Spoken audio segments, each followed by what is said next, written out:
like I do want to build a business. And part of what I love about owning the business is empowering and making the lives of my employees better. So I think if you ask anybody about like the Visage employee and experience, so like I don't know anybody else that's done it, but like so far I've taken my entire staff to Italy for 2 weeks. So we did like a tour. My manager's brother was getting married, and she was like, I need to take 2 weeks to go off to Italy. And I was like, oh, yeah, we should come. And she's like, yeah, you guys should come. So I said, all right, let's Let's go. go. So I think we took like 14, 15. Wow. And then just last March, one of my original injectors got married, and she was having a destination wedding in Mexico. And then we took 32 staff people to Mexico, and like those types of things are the things that like we do well. The staff are like such an important part of what we do, and we have like like obviously everybody says they have a family environment, but we hang out together, we support each other. Some people babysit for each other, and like we go on vacations together. And for me right now, it's like that's like a really important part of the success, and making sure that my staff do well, and then empowering my key staff members in increasing their success.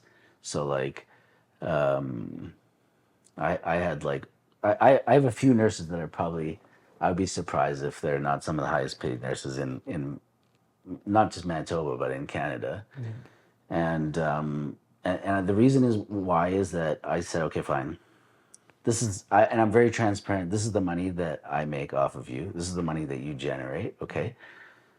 So I'm happy with how much money you're generating me, but your job is to find out how you can generate more money for yourself. So now you have this right now.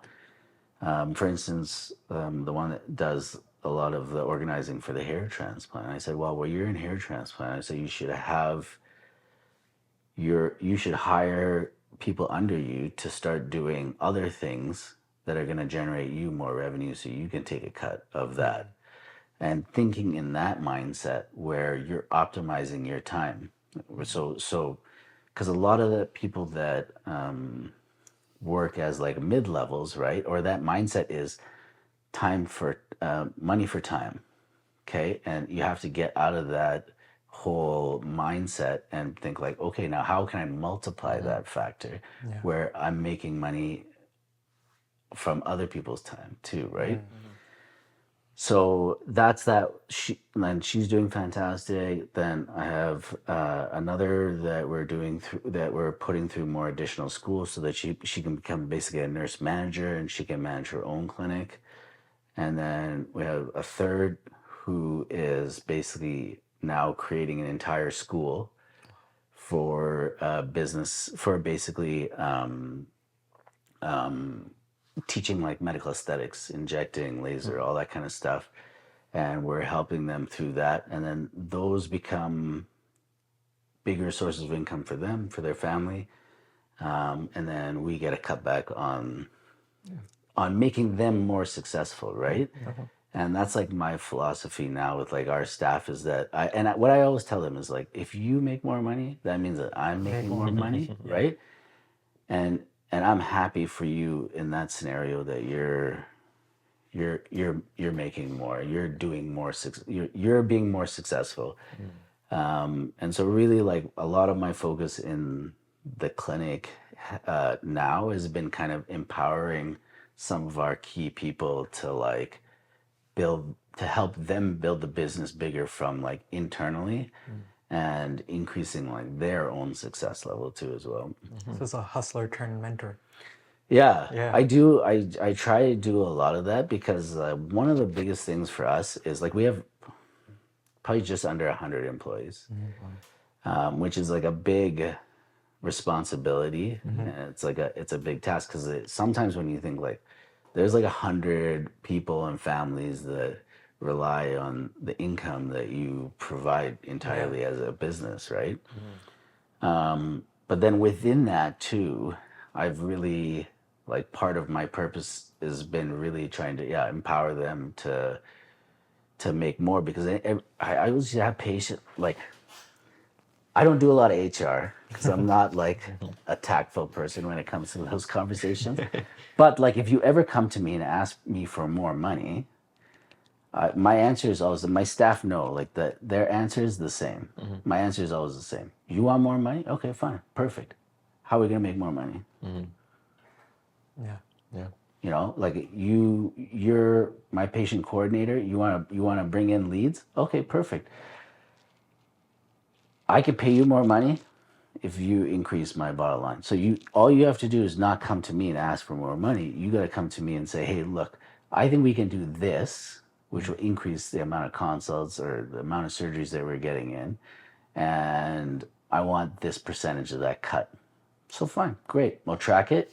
You want it? Great. Yeah. You know, and that exact scenario, probably that's like a true story. The guy probably almost doubled his salary in Wow. 1 year, but also made me more money. So, in that scenario, like that's the way I like to run the business for sure. And it makes the employees more happy because they feel empowered Yeah. and they know that like I'll back them. So like the nurses that want to be injectors, they all kind of run their own business. But I said, use me as a resource. You want to advertise? Sure. I was like, we just got to look at what the numbers are and, what's our cost per acquisition, all that kind of stuff. But yeah, sure. Create the content, do the advertising. And again, you got more customers coming in, you make more money, I make more money. Perfect. Where did you learn this style of leadership, or is this just something that just came natural?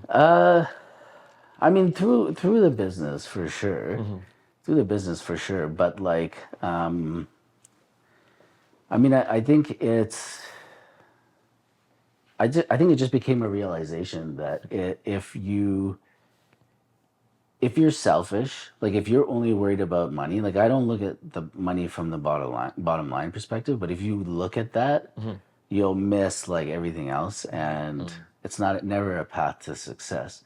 But if you empower others, then to want to make you more money because it's a benefit for them, Yeah, of course. Yeah. then that's like That's it makes for a great recipe for success for sure. After accomplishing pretty much everything you wanted to accomplish, is there anything that's left that you haven't accomplished yet or you want to target? Like, what's next for you?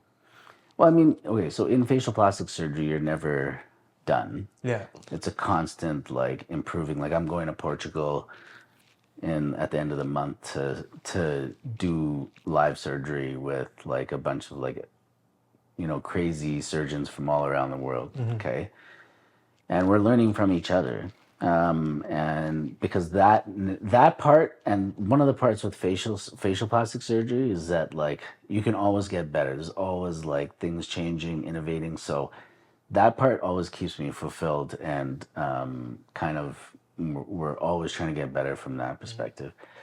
Yeah, and then otherwise, like from a business standpoint, I mean, probably I don't know yet now. Yeah. Do you need a couple more clinics? Do you need to expand across the country? Like, No, I would never expand across the country because I like things like in my purview. Like I don't have too much interest in going from that perspective. Gotcha. But like what we're trying to do now, we have these properties, so maybe we could talk a little bit about how that happened. Sure, let's But do it. like so essentially what happened was that during COVID, I saw an opportunity where there are these businesses that are low profit margin, right? And when you're not working and your expenses are high, it goes for a bad situation. So we contacted a few places and was like, basically like, hey, things not great. If you have an interest in selling, just let us know. We got a lot of people that were kind of like, we're getting subsidies, blah, blah, blah, everything's fine.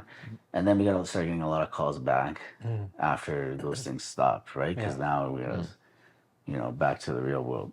Yeah. And we got a lot of good opportunities to buy good businesses with good staff, good people, where we strategically felt we could create, and the whole idea was that we're going to create an ecosystem.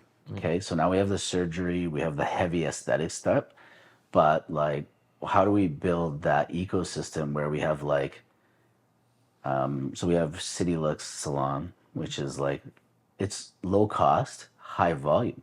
Now you have all these clientele that are coming in every day, right? Now, how do we upsell that into the ecosystem where we have the hairdressers talking about, oh yeah, you should get Botox. You know, maybe you should think about getting filler, or you're thinning. Yeah. You know, you should look at our scalp treatments to, you know, and where that ecosystem filters up to the top to surgery, right? So you go from like a haircut to a little bit of filler to a $30,000 facelift, right? Yeah. And that's kind of like the whole idea, is that we create it where and the dream and what we're trying to do is anything you need for beauty, you can find within the Visage ecosystem. And with the school that we're developing too, it's the same thing from a training perspective, because we have all of these properties and we Yeah. have pretty much anything to do with beauty within our ecosystem. We can not only train you, but then we can also place you, give you work experience in that scenario. So I feel like it's a great tie-in and fit. And so like that's the overall arching goal, is to create that kind of beauty ecosystem for Winnipeg.